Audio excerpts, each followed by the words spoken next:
अस्सलामुअलैकुम स्टूडेंट्स। तो क्या हाल चाल है आपके? बिल्कुल ठीक ठाक हैं। तो आज का जो हमारा टॉपिक है वो न्यूमेरिकल पॉइंट ऑफ व्यू से तो बहुत इंपॉर्टेंट है, क्योंकि आज का जो लेसन है वो थोड़ी सी कैलकुलेशन पे बेस है। नेक्स्ट आने वाला लेक्चर भी जो साइंटिफिक नोटेशन पे होगा वो भी हमारा बहुत इंपॉर्टेंट लेक्चर है न्यूमेरिकल पॉइंट ऑफ व्यू से। तो बिना कोई टाइम वेस्ट किए लेक्चर को स्टार्ट करते हैं।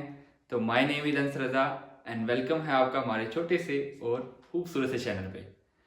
तो लेक्चर का स्टार्ट करते हैं एक छोटी सी एग्जांपल से।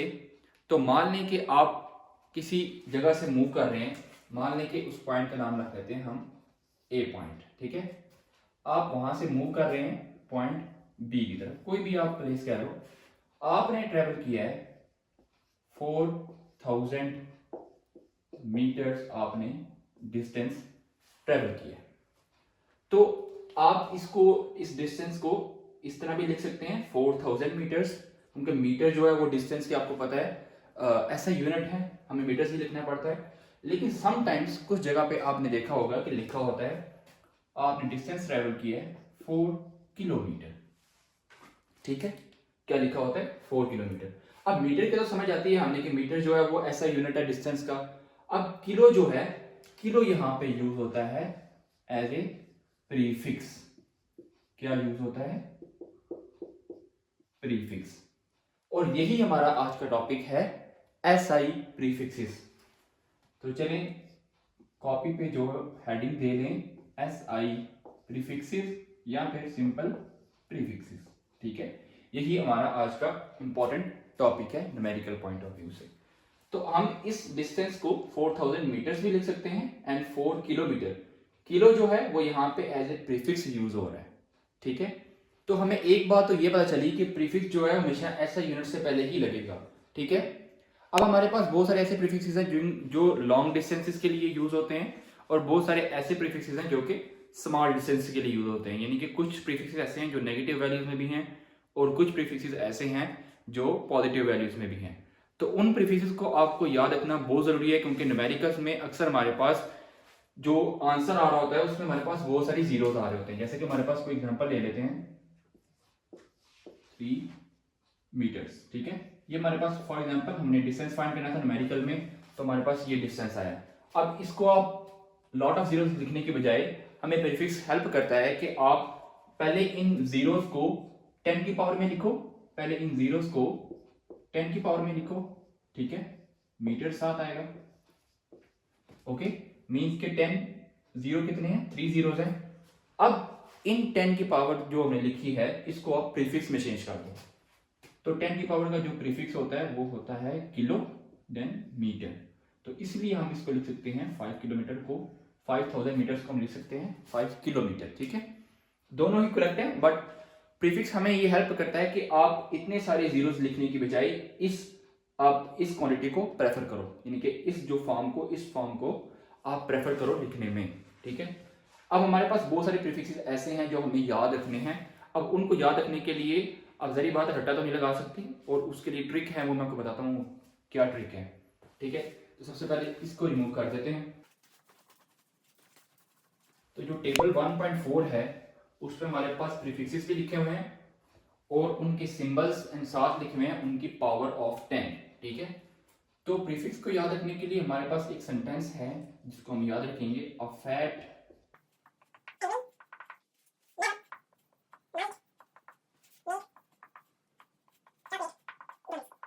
ये हमारे पास एक सेंटेंस है। और दूसरी तरफ हमारे पास जो सेंटेंस है वो ये है कि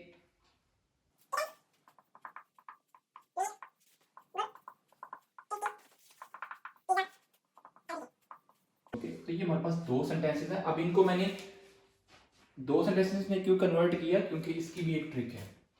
तो ये जो फर्स्ट सेंटेंस है ये है हमारे पास सेकंड सेंटेंस। अब हमारे पास प्रीफिक्स के टेबल में कुछ वैल्यूज नेगेटिव में, नेगेटिव वैल्यूज का ये सेंटेंस है और पॉजिटिव वैल्यूज का ये सेंटेंस है। अब आपने याद रखना है A for, first of all हम लिखेंगे प्रीफिक्स का नेम लिखेंगे, देन उसका आएगा सिंबल, ओके, देन उसकी आएगी हमारे पास power of 10, power of 10, okay, then हम यहाँ पे भी लिख सकते हैं। सबसे पहले आएंगे नेम, प्रीफिक्स के नेम्स क्या हैं, name, then symbol, symbols, then power of 10। Okay, तो सबसे पहले हम फर्स्ट सेंटेंस को यूज करेंगे और तमाम जो नेगेटिव वैल्यूज हैं उनको पहले हम लिखेंगे। A for auto, auto, okay, एटो का हमारे पास सिंबल जो है पहले नाम लिख लेते हैं, F, fat, F, F for femto, okay, F for femto, P for penguin, P penguin जो है उसका पहला वर्ड पी है तो लिखेंगे pico. Next never, N which is nano, might, M है तो which is micro, micro. Then हमारे पास फिर एम आ रहा है, फिर हमारे पास एम जो है वो है मिली। ये सारी भी नेगेटिव वैल्यूज चल रही हैं।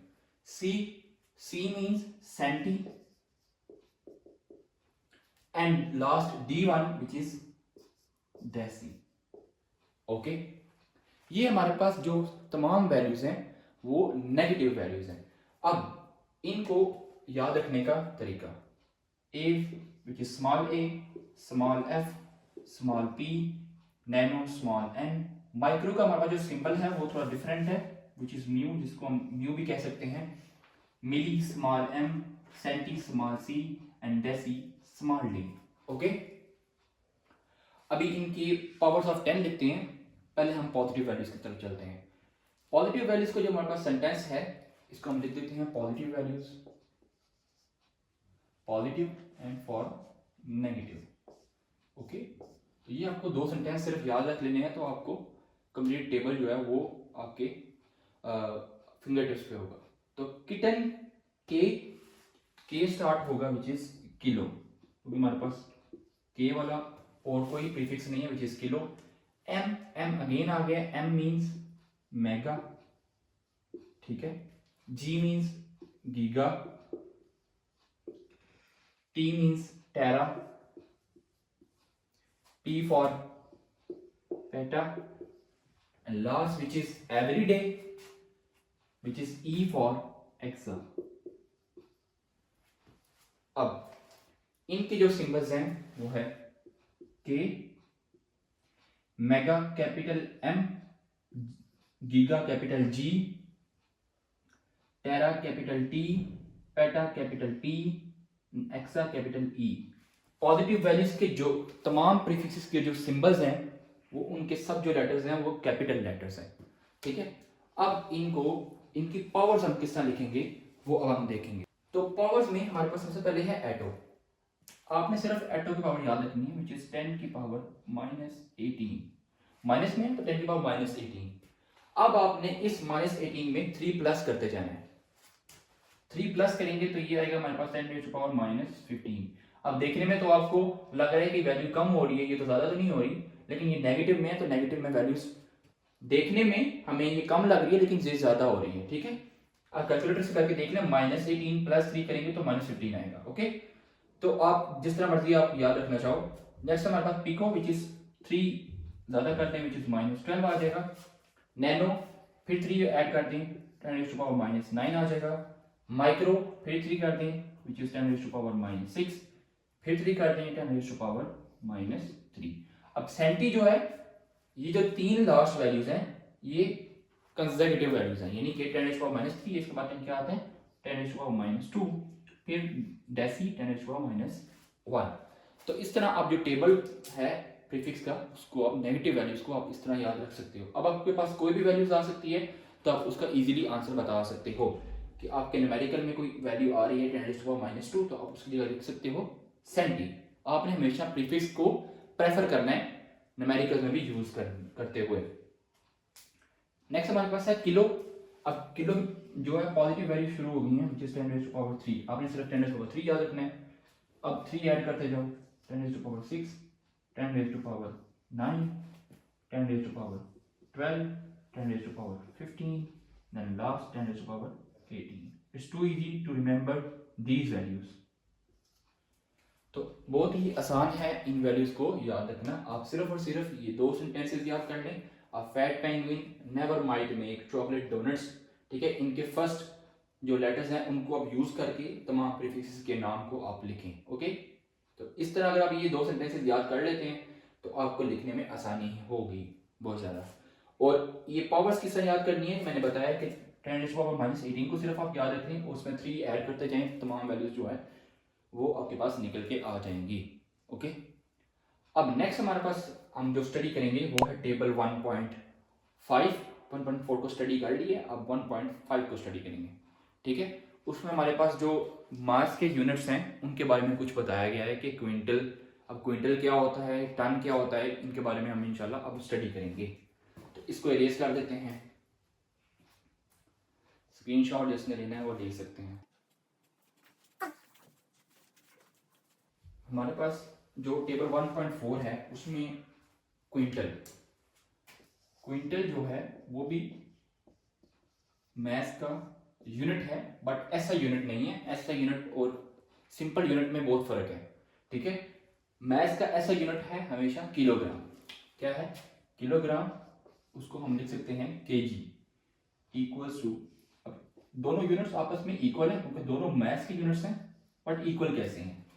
1 क्विंटल बराबर है 100 किलोग्राम के, यानी कि 100 किलोग्राम हो तो 1 क्विंटल बनता है।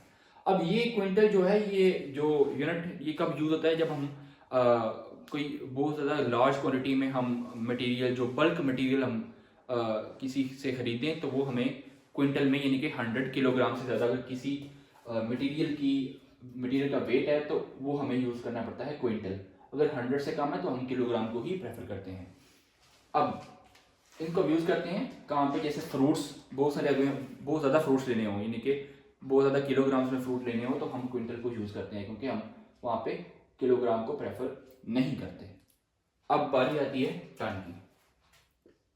टन जो है वो भी मैथ का ही यूनिट है। अब जिस तरह किलोग्राम बराबर था क्विंटल के, इस तरह किलोग्राम बराबर है टन के। 1 क्विंटल में होते हैं 100 ग्राम, 100 किलोग्राम, एंड 1 टन में होते हैं 1000 किलोग्राम। ओके, तो 1 टन में कितने होते हैं? 1000 किलोग्राम। अब टन का जो मैथ का यूनिट है टन, ये यूज होता है कार्स का वेट करने के लिए, व्हीकल्स का वेट करने के लिए, या फिर बहुत ही हैवी मशीनरी का वेट करने के लिए हमेशा टन ही यूज होता है। आप अक्सर जाते हैं बाहर तो देखते हैं कि वो कोई भी बहुत हैवी मटेरियल है वो उसका हमेशा वेट जो है वो टन में बता रहे होते हैं, क्योंकि वो बहुत हैवी मटेरियल होता है तो इसी को टन में बता रहे होते हैं। अगर 100 किलोग्राम के करीब है, 100 किलोग्राम है, तकरीबन 100 किलोग्राम से ज़्यादा है तो वो क्विंटल में वेट करते हैं। अगर 1000 किलोग्राम से ज़्यादा है तो वो टन में हमेशा वेट करेंगे, ठीक है। अब लास्ट में हमारे पास जो है वो कुछ लेंथ के कन्वर्जन्स लिखे हुए हैं, लेंथ के यूनिट्स हैं, उनको हमें स्टडी करना पड़ेगा। जैसा कि मैंने बताया, सबको पता होगा कि 1000 मीटर में कितने किलोमीटर्स होते हैं, यानी कि 1 किलोमीटर बराबर होता है 1000 मीटर के। ये किस तरह आया ये बताता हूं मैं। तो 1000 मीटर लिखा हुआ है। अब ये यहाँ पे कितने जीरोस लिखे हुए हैं? यहाँ पे 3 जीरोस हैं, तो 1 मल्टीप्लाई 10⁻3, यानी कि 3 जीरोस हैं, 60 लिखा हुआ metre. Okay, 1000 metre equals to 1। अब 10⁻3 मैंने बताया आप हमेशा प्रेफर करोगे प्रीफिक्स को यूज करते हुए। 10⁻3 देखो कौन सा प्रीफिक्स है, ये किलो। किलो की जगह हम इस 10⁻3 की हम क्या लिख सकते हैं? के। तो लिख सकते हैं हम 1 किलोमीटर। Okay, understand? तो इस तरह हम जो है वो बहुत सारे जीरोस लिखने के बजाय हम प्रीफिक्स का प्रेफर करेंगे हमेशा लिखने में, ताकि हमारी एक तो स्पेस बहुत ज़्यादा कम लगे और एक हमारा टाइम भी जो है वो कम कंज्यूम हो। ओके, तो अब हम स्टडी करते हैं and last one which is 1 centimetre equals to 10 millimetre. अब ये ट्राई जरूर करेगा कि किस तरह 1 सेंटीमीटर इक्वल होता है 10 मिलीमीटर के। एंड लास्ट वन इज वो मैंने बता चुका हूँ कि 1000 मीटर इक्वल्स टू 1 किलोमीटर। तो ये लेंथ के कुछ कन्वर्जन्स है, ये आपको आपने छोटी क्लास में भी पढ़े होंगे कि ये कन्वर्जन्स जो है ये किस तरह आए हैं। अब लास्ट में हमारे पास इस टेबल के नीचे एक हमारे पास क्विज है कि 100 metre equals to which value. अब उसको हम स्टडी करते हैं ज़रा। तो अब हम जो है वो लास्ट वाले क्विज को स्टडी करेंगे कि 100 मीटर जो है वो किसके इक्वल होता है। 100 मीटर इक्वल्स टू, इसको स्टडी करना है हमें। अब सबसे पहले हम इसमें सी ऑप्शंस को सेलेक्ट करेंगे कि 100 मीटर जो है वो कितने मिलीमीटर्स के इक्वल होगा। आप सबको ट्राई करेंगे, सेंटीमीटर को भी आप ट्राई करें, आप किलोमीटर्स को भी ट्राई करें, ठीक है। तो हमें पता है 1 मीटर इक्वल्स टू, क्या हम ये लिख सकते हैं 1 मीटर इक्वल्स टू 1000 मिलीमीटर। ये स्मॉल m जो है, ये m जो है ये तो मीटर है, ऐसा यूनिट है, एंड उसके पहले जो स्मॉल लगा हुआ है वो किसका सिंबल है, ये स्मॉल है, ये है मिली। मिली स्मॉल है, ये प्रीफिक्स है, मैंने बताया कि ऐसा यूनिट से पहले हमेशा प्रीफिक्स यूज होगा। अब ये किस तरह लिखा हमने, क्या हम लिख सकते हैं इसको, तो 1 मीटर इक्वल्स टू, ये है 10⁻3, 10⁻3 है ना, किस 10⁻3, मिली की जगह क्या लिख सकते हैं हम 10⁻³ एंड साथ लिखा हुआ है मीटर, 10⁻³ ही है ना, ये देखें ना। तो 1 metre equal to power add हो जाएंगी 3 - 3 मीटर, तो 1 मीटर इक्वल्स टू 10⁻0 मीटर, तो 1 मीटर इक्वल्स टू 10⁻0 होता है 1 इज 1 मीटर। तो हम इसको वाकई लिख सकते हैं कि 1 मीटर जो है उसमें कितने मिलीमीटर्स हैं, 1000 मिलीमीटर्स हैं। ये मैंने कैलकुलेशन करके बताइए आपको कि किस तरह हमने ये लिखा है। अब देखें, ये तो जस्ट कैलकुलेशन थी, ये क्विज नहीं था। अब हम बताएंगे कि किस तरह जो है 100 मीटर कितने मिलीमीटर्स के इक्वल होंगे। अगर 1 मीटर 1000 मिलीमीटर के इक्वल है, तो अगर हम यहाँ पे 100 करते हैं तो 100 मीटर जो है वो कितने मिलीमीटर्स के इक्वल होगा। इसको मल्टीप्लाई 100 से कर दें और साथ लिख देंगे मिलीमीटर्स। Okay, understand. यहाँ पे लिखेंगे 100 मीटर, मल्टीप्लाई करेंगे तो ये हमारे पास आएगा this. So the correct option is C. इसका जो करेक्ट ऑप्शन होगा वो होगा सी, कि 100 metre equals to 1 and 5 times zeros millimetre. ठीक है, तो बाकी 3 वैल्यूज को भी आप जरूर ट्राई कीजिएगा। मैंने तो सिर्फ आपको करेक्ट ऑप्शन उसकी कैलकुलेशन बताई है। ठीक है, तो नेक्स्ट आने वाले लेसन में हम ये स्टडी करेंगे कि किस तरह हम डेसिमल पॉइंट को अगर मूव करवाएं लेफ्ट की तरफ तो 10 की क्या पावर आएगी, नेगेटिव पावर आएगी या पॉजिटिव पावर आएगी। अगर हम उस डेसिमल पॉइंट को राइट साइड पे मूव करवाते हैं तो कौन सी वैल्यू आएगी। यानी कि हमें किस तरह पता चलेगा कि अगर जीरो जो है वो किसी रियल नंबर के राइट साइड पे हैं तो पॉजिटिव वैल्यू आएगी, अगर उसके लेफ्ट साइड पे हैं तो कौन सी वैल्यू आएगी और कितनी वैल्यू आएगी, यानी कि 10⁻³ आएगी या 10⁻² आएगी। फिर उसके बाद हम प्रीफिक्स लगा सकते हैं। ठीक है, तो अगला जो हमारा टॉपिक है वो है साइंटिफिक नोटेशन के बारे में। वो भी न्यूमेरिकल पॉइंट ऑफ व्यू से बहुत इंपॉर्टेंट टॉपिक है, क्योंकि अक्सर आपके पास न्यूमेरिकल्स में बहुत सारे जीरोस आ रहे होते हैं, बहुत सारी वैल्यूज आ रही होती हैं, बहुत लार्ज वैल्यू आ रही होती है, तो आपने उसको डेसिमल या पावर ऑफ 10 की फॉर्म में आपने लिखना होता है। और वही बेस्ट वे है, किसी भी रियल नंबर को, किसी भी नंबर को आप लिखने का बेस्ट वे है 10 की पावर में लिखने का। और उससे भी बेस्ट वे है कि आप उस 10 की पावर की जगह क्या लिखो, प्रीफिक्स यूज कर दो, जिस तरह हमने आज सीखा कि किस तरह प्रीफिक्स आपने यूज करना है। और इन प्रीफिक्सेस को आपने हमेशा याद रखना है। ठीक है, ये आगे भी आपको न्यूमेरिकल्स में बहुत ज़्यादा हेल्प करेंगे कि किस तरह आप जो है वो लार्ज वैल्यू को एक प्रीफिक्स की मदद से स्मॉल वैल्यू में कन्वर्ट कर सकते हैं। तो आज के लिए इतना ही। अपना बहुत सारा ख्याल रखिएगा। अल्लाह हाफिज़।